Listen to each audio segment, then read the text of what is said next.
बिस्मिल्लाहिर्रहमानिर्रहीम। अस्सलाम वालेकुम। मैं हूं मुजाहिद हुसैन और आप देख रहे हैं ईडीयू ट्रेनिंग यूट्यूब चैनल और मैं आपको अपने इस चैनल पर खुश आमदीद कहता हूं। व्यूअर, आज की इस वीडियो में तमाम खानदान और घराने जिनके घरों में मोटरसाइकिल मौजूद हैं, यकीनन हर घर में मोटरसाइकिल मौजूद है, क्या इन तमाम को हुकूमत अब शामिल करने जा रही है? 8171 रजिस्ट्रेशन हो या फिर न्यू डायनामिक बेनज़ीर का फालत BISP न्यू अपडेट के हवाले से, उससे पहले कि वीडियो को लाइक और चैनल को सब्सक्राइब जरूर कीजिएगा।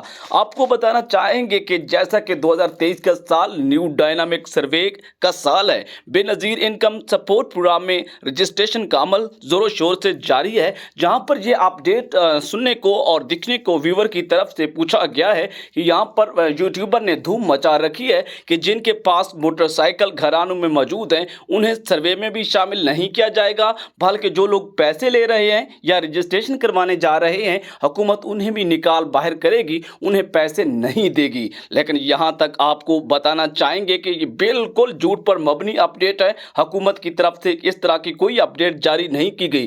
तमाम के तमाम घराने अपना बेफिक्र होकर रजिस्ट्रेशन और सर्वे करवाते रहिए। बिल्कुल तमाम तर शराइत हुकूमत की तरफ से ख़त्म कर दी गई थी आज से 6 माह पहले, लेकिन एक शराइत सिर्फ मौजूद है, जो सरकारी मुलाजिमीन हैं उनको इस प्रोग्राम में शामिल अब भी नहीं किया जाएगा। ये अपडेट इसलिए लाजमी बताना थी, आप में से काफ़ी सारे लोगों के कमेंट सवालात हमारे से पूछे गए थे, लेकिन आपको हमने ये बताना था ईडीयू ट्रेनिंग के ज़रिए कि मोटरसाइकिल अफराद के लिए बिल्कुल परेशानी का सामना नहीं है। आप अपनी रजिस्ट्रेशन ज़रूर करवाएं, आसपास के लोगों से पता करें अपने दफ्तर का, और रजिस्ट्रेशन करवाना 2023 में बिल्कुल लाजमी है, चाहे आप पहले शामिल हैं या फिर आप नए शामिल होने जा रहे हैं। इसी के साथ हमें इजाज़त दीजिए। अल्लाह निगहबान। देखते रहिए, सुनते रहिए। अल्लाह हाफिज़।